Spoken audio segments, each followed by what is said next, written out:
Hello बच्चों, कैसे हो सब लोग? बढ़िया।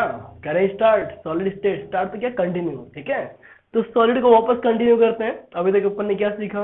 टाइप ऑफ यूनिट सेल और डेफिनेशन ऑफ यूनिट सेल। ठीक है, अच्छे सीख लिया। लेकिन मैंने जो एग्जांपल लिया था टाइप ऑफ यूनिट सेल को जो समझाया था, तो आप लोगों ने नोटिस किया होगा मैंने सारे के सारे जो लिए थे वो क्यूब लिए थे, ना कि क्यूबॉइड।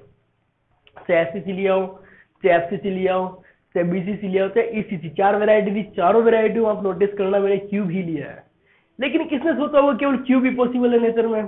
क्यूबॉइड भी हो सकता है और बहुत सारे रोमोहाइड्रेट, बहुत सारी पॉसिबिलिटीज हो सकती है।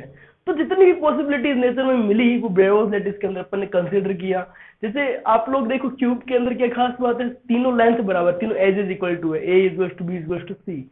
एंड जो एंगल है अल्फा बीटा और गामा, वो तीनों क्या है, 90 डिग्री है। ठीक है, सोचो यदि एक लेंथ अनइक्वल कर दे तो क्यूबॉइड नहीं बन जाएगा क्या? ठीक है, घना बन जाएगा, क्यूबॉइड बन जाएगा। और क्यूबॉइड से एक नई चीज मिल जाएगी। अब उसके अंदर क्या पता एफसीसी पॉसिबल है या नहीं, या बीसीसी पॉसिबल का मतलब नेचर में मिला या नहीं। पॉसिबिलिटी के मतलब नहीं कि अपन बना नहीं सकते। अरे घर बैठ के तो कुछ भी बनाओ यार, है ना, अपना घर का राज कुछ भी बना दो। लेकिन अपन कंसिडर क्या करते हैं, ये नेचर में एग्जिस्ट किया या नहीं किया। यदि नेचर में एग्जिस्ट करता है तो वो नेचर में किस तरह से पाया जाता है, या कौन सा इसका पर्टिकुलर एग्जाम्पल है, कौन सा सॉलिड इसको, या कौन सा क्रिस्टलाइन सॉलिड जो है इसको एक्सेप्ट करता है, धारित करता है। ठीक है, चलो। तो ब्रेवोस लैटिस के बारे में वही चर्चा, जितनी पॉसिबिलिटी। सबसे पहले क्यूबिक जो अपन ने सीख रखा है, A equals to B equals to C. ठीक है, इसमें तीनों एंगल 90 नहीं थे क्या? पहले क्यूबिक, उसके अंदर तीनों लेंथ इक्वल, एज लेंथ, और जो एंगल है एक्सियल एंगल अल्फा बीटा का, वो तीनों 90 डिग्री थे आपस में। ठीक है, और इसमें क्या क्या पॉसिबिलिटी थी? एससीसी पॉसिबल था उसमें, बीसीसी पॉसिबल था, और एफसीसी पॉसिबल है। तीनों ही नेचर में एग्जिस्ट करते हैं, लेकिन ईसीसी नहीं पाया जाता इसके अंदर। इसका मतलब जो ईसीसी का अपन ने वहां पर एग्जांपल लिया था क्यूब को लेते हुए, वो सिर्फ समझाने के हिसाब से था, एक्चुअली वो प्रैक्टिकली एग्जिस्ट नहीं करता। ठीक है, उसके बाद में एग्जांपल लिया अपन ने, जो पर्टिकुलर इसके एग्जांपल है। तो क्यूबिक में NaCl हो गया, जेडनेस एंड कॉपर, इसके पर्टिकुलर एग्जांपल हो गए जो क्यूबिक में पाए जाते हैं। हो सकता है वो एससीसी फॉर्म में, हो सकता है बीसीसी फॉर्म में, हो सकता है एफसीसी फॉर्म, लेकिन होगा क्या? क्यूब। ठीक है, चलो वैसे नेक्स्ट देखते हैं। टेट्रागोनल, टेट्रागोनल में कोई एक लेंथ जो है अनइक्वल है, ए बी इक्वल है, C not equal to, but angle जो है वो सारे 90 डिग्री है।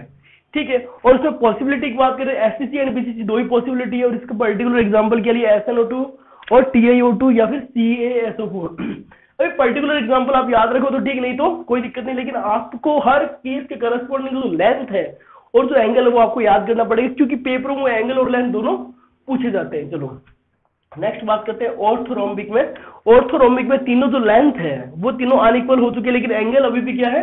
90 डिग्री। मतलब जो एजेज है, मतलब एक लेंथ जो हाइट है वो डिफरेंट है, जो एक्स वाई एक्सिस तीनों जैसे इसका एग्जांपल देखो ना यार, ये वाला एग्जांपल देखो, ये क्यूब है, तो मेरे हिसाब से टेट्रागोनल का केस हो गया। इसमें ये लेंथ और ये विड्थ, ये तीनों डिफरेंट। इसका ये किसका एग्जांपल हो गया? रोम्बोहाइड्रिक। लेकिन इसमें 90 डिग्री तो है ना, तो ये जो क्यूब बना है, ये क्यूब किस टाइप का हो गया? ये क्यूब हो गया ऑर्थोरोम्बिक का। ठीक है, इसमें एंगल तो अभी भी 90 डिग्री है, तीनों में देखो एंगल 90 डिग्री ही है सब में। ठीक है, हाँ, इसमें क्या क्या पॉसिबल है? अच्छी बात ये है कि जिसमें तीनों लेंथ इक्वल नहीं है, मतलब एडजस्टेबल है, और जब ये एडजस्टेबल है तो इसमें सारे के सारे जो पॉसिबिलिटीज, ये एकमात्र ऐसा है जो ऑर्थोरोम्बिक, जिसके अंदर सारे के सारे पॉसिबल केसेस है, एससीसी, एफसीसी, बीसीसी और ईसीसी। ठीक है, क्योंकि फ्लेक्सिबिलिटी रहे यार, तीनों लेंथ इक्वल नहीं है। ठीक है, इसका ये एग्जांपल पर्टिकुलर एग्जांपल भी हो गया। ठीक है, चलो नेक्स्ट देखो।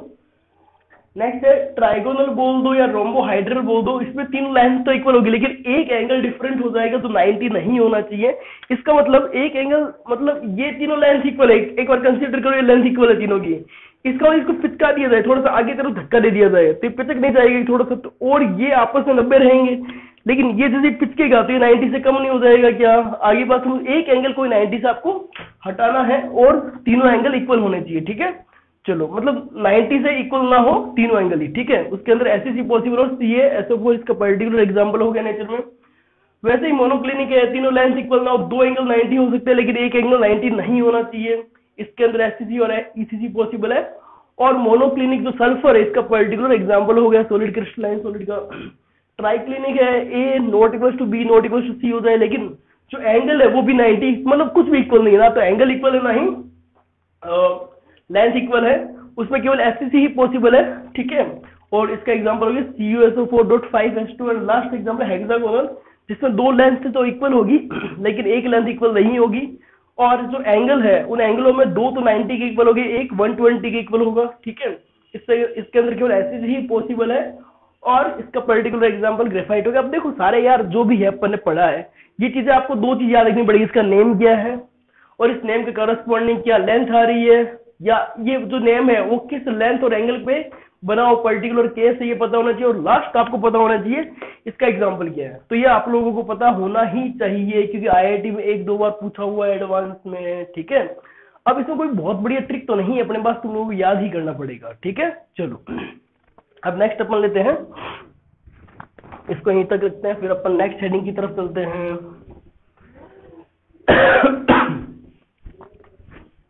बस ये चीजें याद करनी पड़ती, थोड़ी मुश्किल है, पर चाहो तो याद कर सकते हो, क्योंकि अब जब पेपर IIT वगैरह ये पूछने लग गए हैं तो आप लोगों को याद करना। एग्जाम्पल तो कोई जरूरी नहीं है, पर्टिकुलर एग्जाम्पल याद करो, लेंथ और एंगल और नेम, ये तीन कॉलम तो आपको याद होने ही चाहिए, ठीक है। चलो इसके बाद अपन लेते हैं कॉन्ट्रीब्यूशन।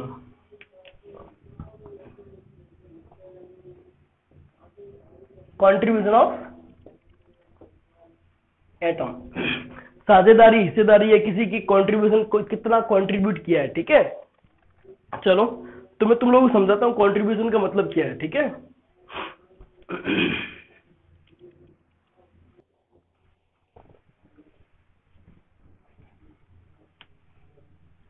तो कंट्रीब्यूशन पर चर्चा करते हैं। कंट्रीब्यूशन का मतलब क्या है ये सर समझते हैं, किसी एटम का या लैटिस पॉइंट का कंट्रीब्यूशन का मतलब क्या है।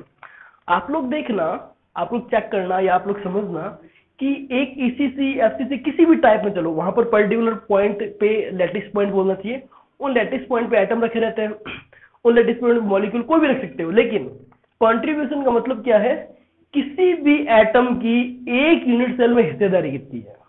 वापस सुनो, कंट्रीब्यूशन का मतलब क्या है, किसी पर्टिकुलर एटम जो है उस यूनिट सेल में, उस एक यूनिट सेल में अपना कितना कंट्रीब्यूशन दे रहा है। आगे बात समझना। देखो जैसे आपको समझाता हूं मैं, इस क्यूब की हेल्प से समझाता हूं। देखो इस क्यूब में मैंने FCC का एग्जांपल दिया आप लोगों को। देखो FCC में फेस सेंटर पे आ गया और कॉर्नर पे आ गया, और 8 कॉर्नर पे 4 कॉर्नर अभी आपको फेस से दिख रहे हैं। मैं चलता इस कॉर्नर पॉइंट की कर रहा हूँ, इस कॉर्नर पॉइंट की। इस कॉर्नर पॉइंट का कंट्रीब्यूशन कितना है पहले ये सीखेंगे, फिर बोलेंगे इस फेस का कंट्रीब्यूशन कितना है, इस फेस का कंट्रीब्यूशन मतलब फेस पॉइंट या फेस लेटिस पॉइंट का इस एक यूनिट सेल में कितना कंट्रीब्यूशन आ रहा है, मतलब इसकी कितनी हिस्सेदारी है इस एक यूनिट सेल के अंदर, ठीक है। चलो पहले कॉर्नर का पॉइंट बात करेंगे, फिर फेस सेंटर का, फिर बॉडी सेंटर का, ठीक है, और लास्ट में एस सेंटर की चर्चा कर लेंगे अपन लोग। पहले अपन बात करते हैं इसका बोले तो कॉर्नर का। कॉर्नर का कंट्रीब्यूशन का मतलब क्या हुआ, यदि कॉर्नर पे कोई एटम रखा हुआ है तो एक यूनिट सेल में वो अपने कितनी हिस्सेदारी रख रहा है। तो इस चीज को समझो कि ये जो एटम है जो इस कॉर्नर पे रखा हुआ है, तो ये इस कॉर्नर पे रखा हुआ है, ये कितनी और यूनिट सेल के अंदर आ रहा है। देख ये वाला कोने वाला इस क्यूब के अंदर आएगा, लेकिन ये पास वाली जो जस्ट इसके पास में यूनिट सेल इसके अंदर भी आएगा, ठीक है। इसके पास वाली एक होगी, इसके पास वाली इसके डायगोनल भी एक होगी, तो 1 2 3 4, इन चारों में ये आधा ही कवर हो पाएगा। इस कॉर्नर वाले की बात कर रहा हूं। क्या मेरे को 4 और नहीं चाहिए कि इसके ऊपर जो चारों को कंट्रीब्यूट करे, पूरे को कंप्लीटली कंट्रीब्यूशन। मेरे कहने का मतलब ये है कि अकेला जो एटम है कॉर्नर वाला वो 8 यूनिट सेल के अंदर आ रहा है। वापस देख, ये जो एक अकेला एटम है वो 8 यूनिट सेल कौन कौन सी के अंदर आते हैं, एक तो इसके अंदर ही आ रहा है, एक जस्ट इसके जो पड़ोस में ये वाला, जस्ट इसके पड़ोस में एक और होगा वो, फिर एक इसके पड़ोस में 2, फिर इसका डायगोनल 1 3, 1 2 3 4, ये हो गया। लेकिन ये 4 में हाफ ऊपर वाला कवरिंग रह ही जाएगा, तो ऊपर 4 और रखने पड़ेंगे, तो 8 टोटल यूनिट सेल के अंदर आ रहा है। तो एक यूनिट सेल के अंदर इसका जो कंट्रीब्यूशन हुआ टोटल 1 का इक्वल हुआ है। एक यूनिट सेल इसका जो कंट्रीब्यूशन हुआ, ये 8 मिलके इसको एक को बनाते हैं, तो एक के अंदर इसका कंट्रीब्यूशन 1/8। वापस देख एक और समझाता हूँ। जैसे फेस सेंटर है, ये फेस सेंटर वाला जो एटम रखा हुआ है, मैंने फेस सेंटर वाला जो एटम रखा हुआ है, ये फेस सेंटर वाला इस जस्ट फेस के सेंटर पे रखा हुआ एटम, लेकिन ये फेस सेंटर वाला एटम कितनी यूनिट सेल के अंदर आएगा, एक तो इसी यूनिट सेल के अंदर आएगा, इसी यूनिट सेल के अंदर आएगा, लेकिन यहाँ पर एक और जो यूनिट सेल रखी हुई होगी जस्ट इसके पास में, क्या उसके अंदर भी नहीं आएगा, क्या उसका भी फेस सेंटर नहीं होगा, क्या ये एक फेस सेंटर 2 में कंट्रीब्यूटेड नहीं है क्या, इसका मतलब इसका 1/2 हिस्सा इस अकेले में नहीं होगा क्या। तो फेस सेंटर का देख लिया।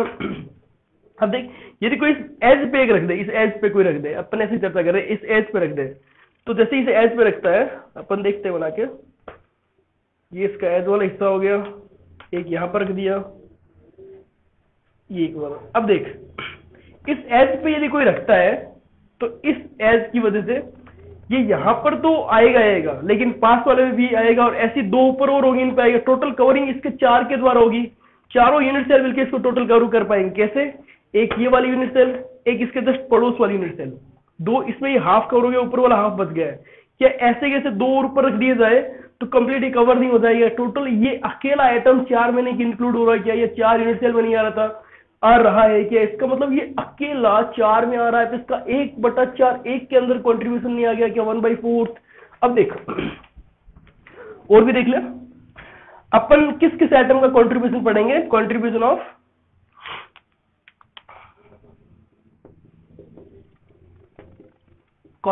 Of corner atom, corner lattice point या एटम बोल दो, फिर कंट्रीब्यूशन ऑफ फेस सेंटर, फिर अपन पढ़ेंगे कंट्रीब्यूशन ऑफ फेस सेंटर हो गया, उसके बाद में बॉडी सेंटर, एटम, और एक और टाइप का है कंट्रीब्यूशन ऑफ एज सेंटर। वो हालांकि ऐसा पर्टिकुलर पॉसिबल केस नहीं है, लेकिन अपन ऐसे कंसीडर करते हैं।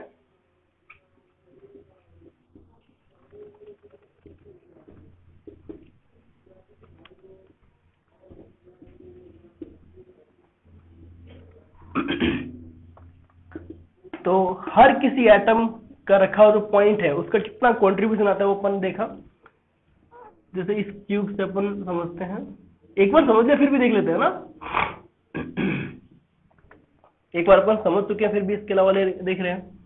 ये जो एक कोने वाला एटम है वो टोटल, ये जो कोने वाला टोटल 8 क्यूब्स के अंदर आता है, तो एक यूनिट सेल में इसका कंट्रीब्यूशन कितना हो गया? एक यूनिट सेल में इसका कंट्रीब्यूशन हो जाएगा 1/8। उसके बाद बात करते हैं फेस सेंटर वाला। तो फेस सेंटर वाला टोटल 2 यूनिट सेल में आता है, टोटल कंबाइंड होके, ठीक है। तो उसका एक यूनिट सेल में कंट्रीब्यूशन 1/2 नहीं हो गया क्या? तो बॉडी सेंटर वाला, जो बॉडी सेंटर पे एटम पड़ा रहता है वो कंप्लीटली इसके अंदर नहीं आ गया क्या? कंप्लीटली इसके अंदर ही आ गया यूनिट सेल के, मतलब पूरा 100% कंट्रीब्यूशन नहीं है क्या? पूरा 1 कंट्रीब्यूशन नहीं आ जाएगा क्या? तो इसका कंट्रीब्यूशन टोटल कितना हो गया? 1, पूरा कंट्रीब्यूशन 100% हो गया, ठीक है। एस सेंटर पे कोई रख दिया जाए, तो मैंने तुम्हें बताया कि जो एस सेंटर पे रखा जाता है, एस सेंटर वाले को टोटल कवर करने के लिए 4 जने चाहिए होते हैं, तो एक यूनिट सेल में उसका 1/4 हिस्सा नहीं आएगा क्या? हर किसी का कितना कंट्रीब्यूशन हो पता चल गया। समझ नहीं है तो वापस बता देता हूँ यार, लल्लू सी चीजें आसान सी चीजें समझनी पड़ेगी तुम्हें, ठीक है। तो हर किसी कंट्रीब्यूशन कैसे चेक किया अपन लोगों ने कि वो कितने के अंदर प्रेजेंट है और एक यूनिट सेल में उसका कितना हिस्सा आ रहा है, उसका कंट्रीब्यूशन है। फेस का वापस देख लेते, ये दीवार है, ये एक यूनिट सेल का एक फेस है, ये दीवार समझ ले। तो एक एटम जब यहाँ रखा हुआ होगा इस फेस के सेंटर पे, ऐसे रखा हुआ होगा जब, तो आधा हिस्सा इस यूनिट सेल के अंदर आ गया, आधा पास वाले रूम में नहीं आएगा क्या? तो एक के अंदर इसका हिस्सा कितना रहा? 1/2, कॉर्नर पे 1/8, ए सेंटर 1/4, और जो बॉडी सेंटर यहाँ पर जो रखा हुआ उसका टोटल 1, ठीक है। उसके बाद अपन चर्चा करते हैं total number of atoms in unit cell. उसके बाद total number of atoms in unit cell.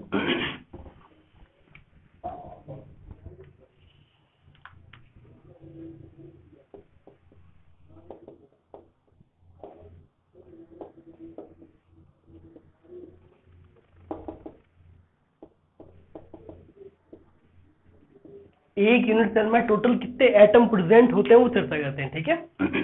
तो देखो, इसके लिए अपन समझते हैं आसान सी चीज। जैसे मैं बात करता हूं एससीसी के अंदर, एससीसी में क्या होता है? ये रहा एससीसी, ये रहा एससीसी। 8 कॉर्नर पॉइंट होते हैं, ठीक है, 8 कॉर्नर पॉइंट होते हैं, ठीक है। एससीसी में टोटल एटम्स कितने होंगे? एटम्स कितने आ जाएंगे?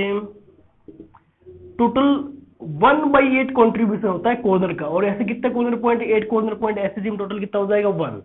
ठीक है, उसके अंदर बात करते हैं एफसीसी के अंदर एटम्स कितने आ जाएंगे, कॉर्नर पे तो ही, लेकिन 6 किसी फेस पे भी नहीं आ गई क्या, अलग कलर के दिखा देते हैं ताकि अच्छा लगेगा थोड़ा डायग्राम। ये फेस, दूसरी फेस, तीसरी फेस, चौथी फेस, पांचवी फेस और छठी फेस। ठीक है, ये आपस में ऐसे सामने सामने, ये आपस में ऐसे सामने सामने, और ये आपस में ऐसे आमने सामने। ठीक है, तो इसमें हम यदि चर्चा करें तो टोटल कितना आ जाएगा, कॉर्नर टोटल 1/8 कॉन्ट्रीब्यूशन के 8 है, प्लस फेस का कॉन्ट्रीब्यूशन होता है 1/2 इंटू ऐसे कितने फेस सेंटर हैं 6, 1 2 3 4 5 6 इंटू 6 कर दिया, टोटल 4 नहीं आ जाएगा क्या। ठीक है, उसके बाद बीसीसी की चर्चा करते हैं। तो बीसीसी में क्या होता है, 8 कॉर्नर पॉइंट होते ही होते हैं, अलग से डायग्राम बना लेते हैं इसका। तो 8 कॉर्नर पॉइंट तो है ही, सही है, लेकिन एक खास बात क्या है, बॉडी के सेंटर में कंप्लीट पूरा एक कंट्रीब्यूशन रखने वाला एटम पड़ा है, तो इसके अंदर टोटल एटम्स कितने हो जाएंगे, 1/8 कंट्रीब्यूशन के 8 कॉर्नर हो गए, प्लस एक कंट्रीब्यूशन का एक बॉडी सेंटर पे हो गया, तो कितना आ गया टोटल 2। ठीक है, तो टोटल मेन अपने को 3 ही पढ़ना है, लेकिन ईसीसी के अंदर चर्चा कर सकते हैं। ईसीसी में क्या होता है, एटम्स के लिए क्या कर सकते हैं, टोटल एटम्स कितने आ जाएंगे, 1/8 के 8 आ ही जाएंगे, प्लस 2 फेसेस पे होते हैं 1/2 कंट्रीब्यूशन के, इसमें टोटल कितना आ जाएंगे 2। तो बच्चों वीडियो को लाइक करें, उस पर कमेंट करें और उसको शेयर करें, सब्सक्राइब करें। यदि आपको कोई भी डाउट है तो नीचे डिस्क्रिप्शन में आपको एक लिंक दिया हुआ है, और उस पर अपना डाउट रूम पे जाएं, ग्रुप पे जाएं, और जैसे भी डाउट है प्लीज आप पूछें, आपके लिए फैसिलिटी दी गई है। और शेयर करना ना भूलें आप लोग, ठीक है।